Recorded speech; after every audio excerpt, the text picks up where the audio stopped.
হাদিস নবী করিম সাল্লাল্লাহু আলাইহি ওয়াসাল্লাম বলছেন, বনি ইসরাইলের 3 জন লোক একবার রওনা হয়েছিল কোথাও যাওয়ার পথে। তারা এক পাহাড়ি এলাকা দিয়ে যাচ্ছে। ঝড় শুরু হলো।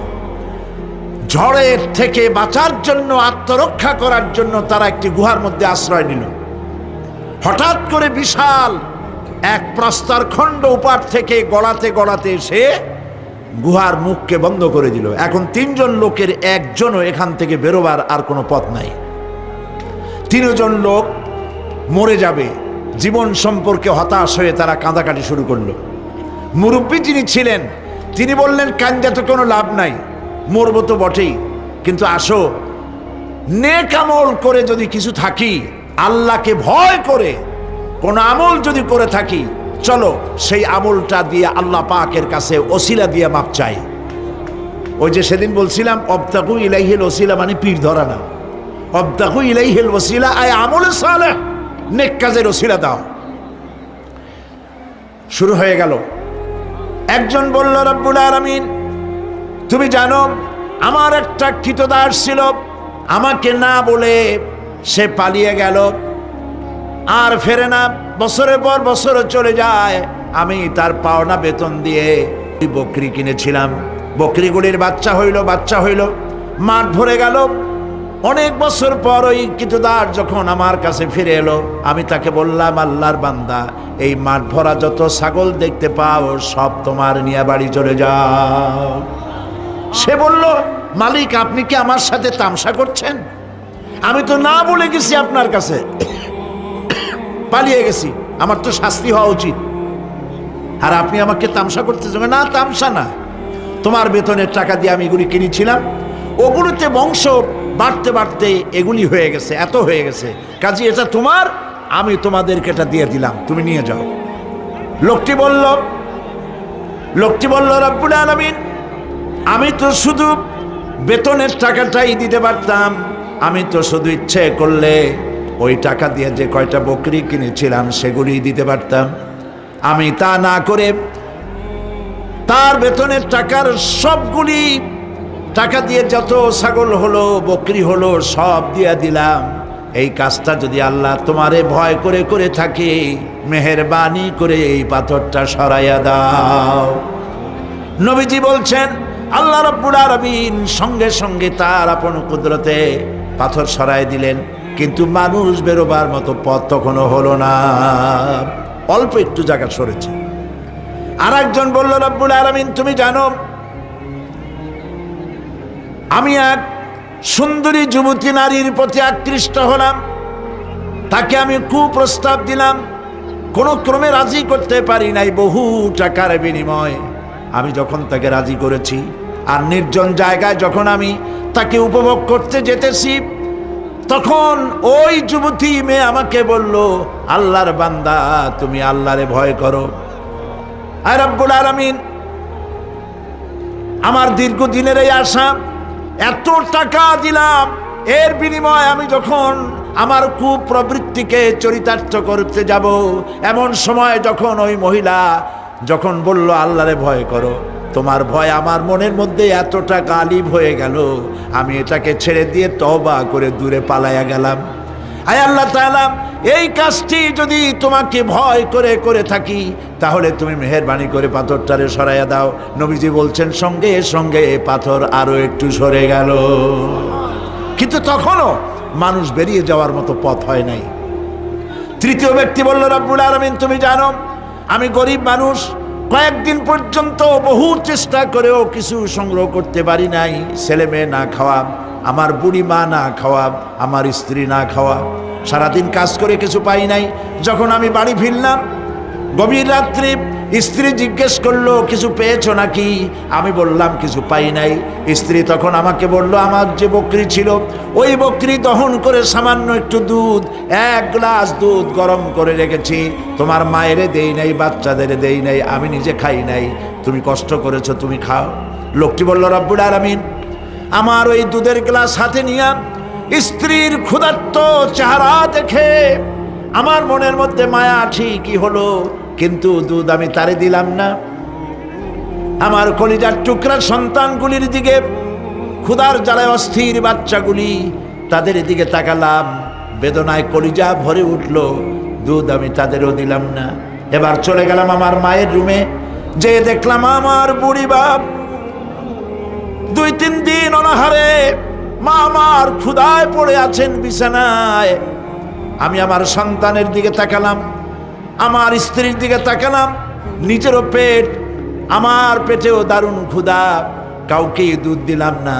আমার মায়েরে ঘুমের থেকে জাগাইয়া পাশে বসাইয়া সবটুকুন দুধ আমার মায়েরে খাওয়াইয়া দিয়েছিলাম। রব্বুল আলামিন, এই কাজটি যদি আমি তোমাকে ভয় করি করে থাকি রব্বুল আলামিন, তাহলে মেহেরবানি করে পাথরটা সরাই দাও। আমার নবীজি বলছেন, সঙ্গে সঙ্গে পাথরটি গুহা মুখ থেকে সরে গেল। আল্লাহ পাককে ভয় করার, ভয় করে চলার একটি দৃষ্টান্ত, এভাবে অনেক দৃষ্টান্ত হাদিস শরীফের মধ্যে এবং কোরআনের মধ্যে রয়েছে। প্রিয় ভাই সব, মানুষের মর্যাদা টাকায় বাড়ে না। আপনি সৈয়দ বংশের লোক, এটা দেখার আল্লাহর কোনো জরুরত নাই। আপনি বড় আলেম, এটা দেখার জরুরত আল্লাহর নাই। আপনি প্রধানমন্ত্রী, আপনি প্রেসিডেন্ট, দেখার কোনো দরকার আল্লাহ পাকের নাই। কোন পয়গম্বরের বাপ, কোন পয়গম্বরের মা, কোন পয়গম্বরের স্ত্রী, তাও দেখার দরকার নাই আল্লাহ পাকের। আল্লাহ পাকের কাছে মর্যাদা, ইন্না আকরামাকুম ইনদাল্লাহি আতকাকুম।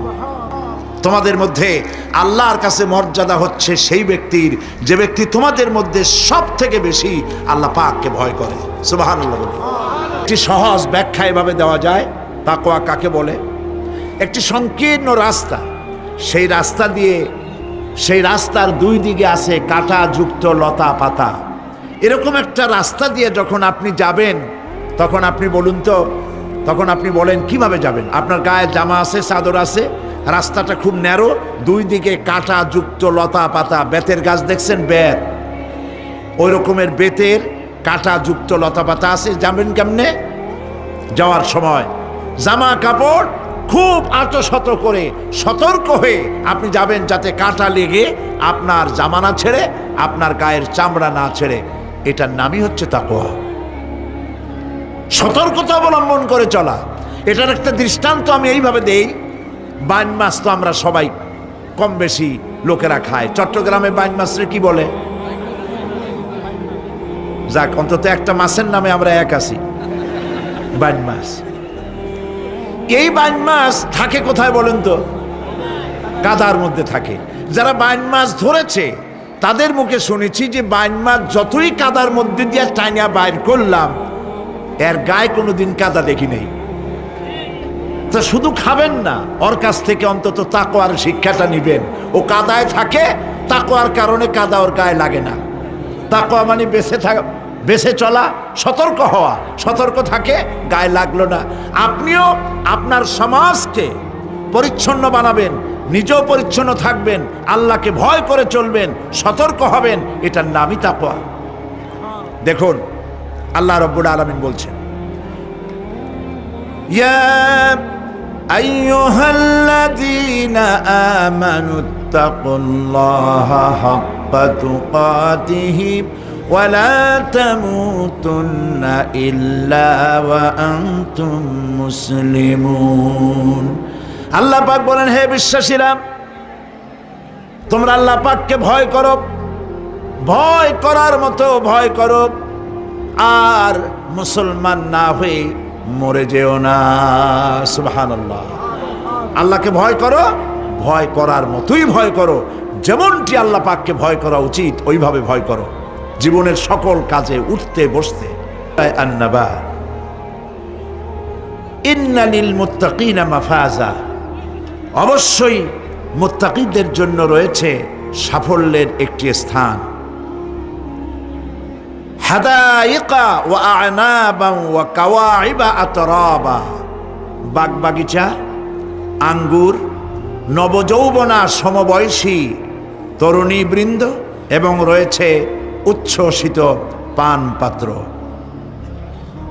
লা ইয়াসমাউনা ফিহা লাগওয়ান ওয়ালা কিযাবা, সেখানে তারা কোনো আজে বাজে মিথ্যে কথা শুনতে পাবে না।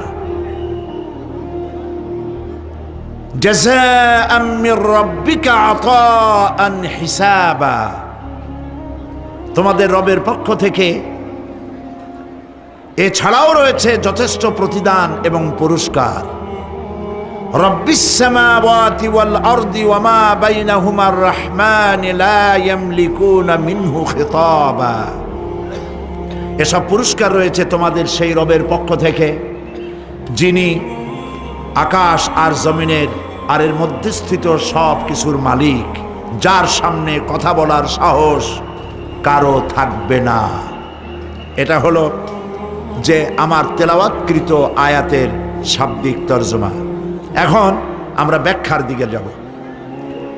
আমি গতকাল বলেছি কোরআনে কারিমে আল্লাহ পাক যেখানেই নিজের নাম বলেছেন জব্বার কাহ্হার, সেখানেই আল্লাহ পাক নিজের নামের পরিচয় দিয়েছেন রহমান রহিম, পরপরই বলেছেন যাতে বান্দারা ঘাবড়ে না যায়। যেখানেই বলেছেন জাহান্নামের কথা, সাথে সাথেই আবার আল্লাহ পাক বলেছেন জান্নাতের কথা। যেখানেই বলেছেন আযাবের কথা, সাথে সাথেই বলেছেন রহমতের কথা। সুবহানাল্লাহ বলবেন না? গতকাল আমরা শুনেছি জাহান্নামের কথা, ঠিক না? আজকে আল্লাহ পাক বলছেন আমি মুত্তাকিদের জন্য বিরাট সাফল্য রেখেছি। মূল সাফল্য কিন্তু পৃথিবীতে না, আসল সাফল্যের জায়গা কোথায়? পরকালে। বলেন আসল সাফল্য কোথায়? পরকালে। কত বড় মন্ত্রী হইলেন, কত বড় ডাক সেটে নেতা হলেন, কোন দেশের প্রধানমন্ত্রী হলেন, কত টাকার মালিক হলেন, এটাই আপনার সফলতা আর বিফলতার মানদণ্ড নয়। আসল সাফল্যের মানদণ্ড কিয়ামতের দিন আল্লাহ রাব্বুল আলামিন আপনার সাথে কি ব্যবহার করবেন, ওটার উপরই সফলতা নির্ভর করবে, বিফলতা নির্ভর করবে। প্রিয় ভাই সব, কিয়ামতের সাফল্য শুধুমাত্র মুত্তাকিদের জন্য। কাদের জন্য বলুন? মুত্তাকিদের জন্য।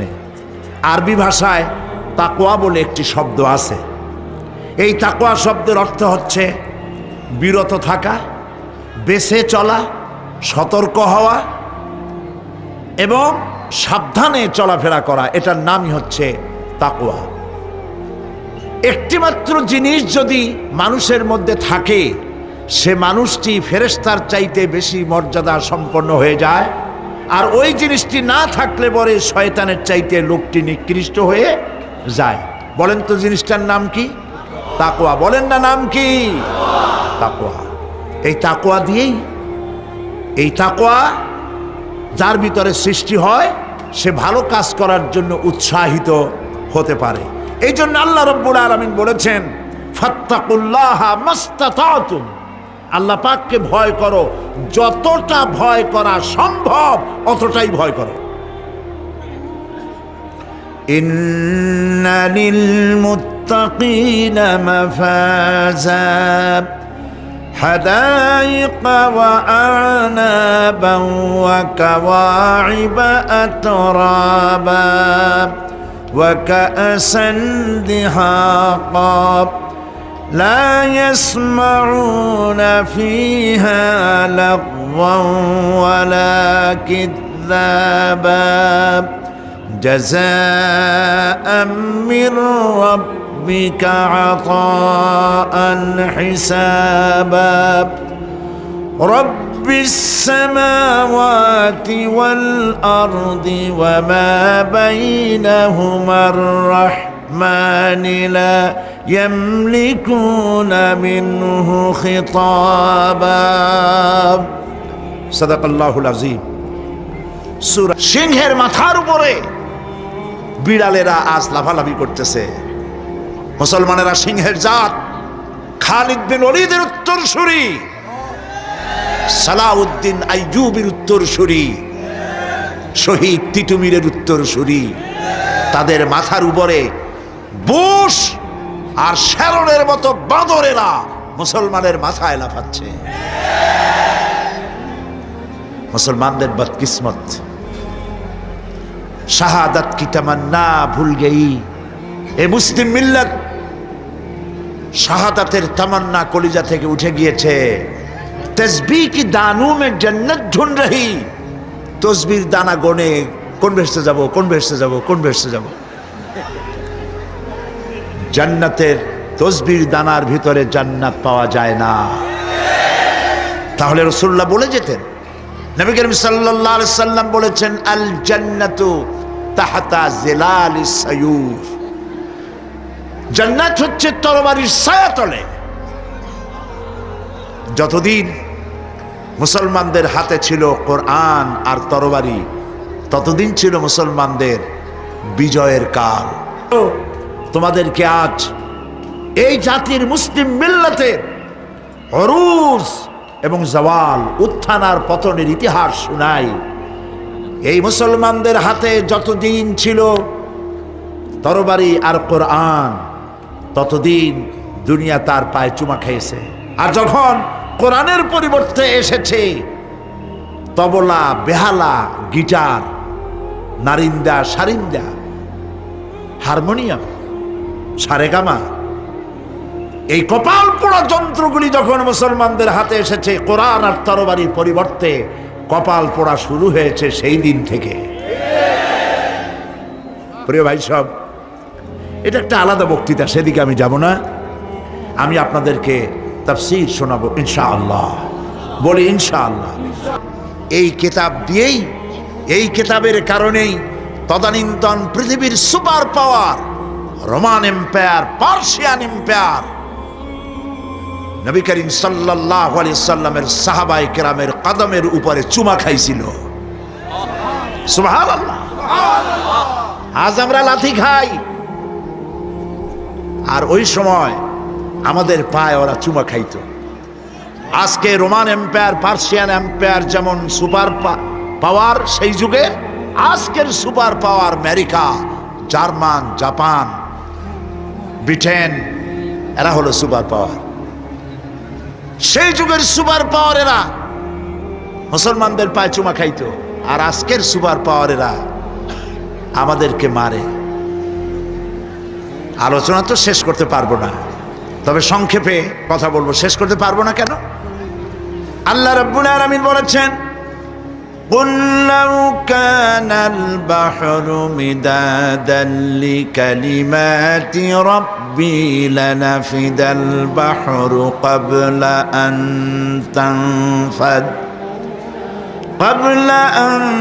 تَنفَدَ كَلِمَاتُ رَبِّي وَلَوْ جِئْنَا بِمِثْلِهِ مَدَدًا। আমার আল্লাহ পাক বলেন, ও আমার নবী, আপনি বলুন, তাম পৃথিবীর সমস্ত সমুদ্র আর মহাসমুদ্রের পানি যদি কালি হয়ে যায়, আর তাই দিয়ে যদি আমার রবের কালামের ব্যাখ্যা লেখা যদি শুরু হয়ে যায়, লিখতে লিখতে তাম পৃথিবীর সমস্ত পানি শেষ হয়ে যাবে, আমার আল্লাহ রব্বুল আলামিনের কালেমার ব্যাখ্যা লেখা শেষ হবে না। এ হচ্ছে সে আজিম কিতাব। কি দুর্ভাগ্য আমাদের, এত বড় কিতাব, এর দ্বারা শিক্ষা নিতে পারলাম না। প্রিয় ভাই সব, সেটা কি দেখবেন? চোখে দেখা মুজিজা দেখাই। কোরআনের অসংখ্য মুজিজা আছে, যেটা দেখা যায় চোখে, সেটি তাকিয়ে দেখুন। এই বিশাল জনসমুদ্র আয়োজন করতে যে কোনো রাজনৈতিক দলের জন্য কত লক্ষ কোটি টাকা খরচ করতে হবে, কত পুলিশ, কত বিডিআর, কত আর্মি লাগবে সুশৃঙ্খল পরিবেশে বসিয়ে রাখতে। তাকিয়ে দেখুন তো, সেরকম কি কেউ আছে বসুন বসুন বলার জন্য?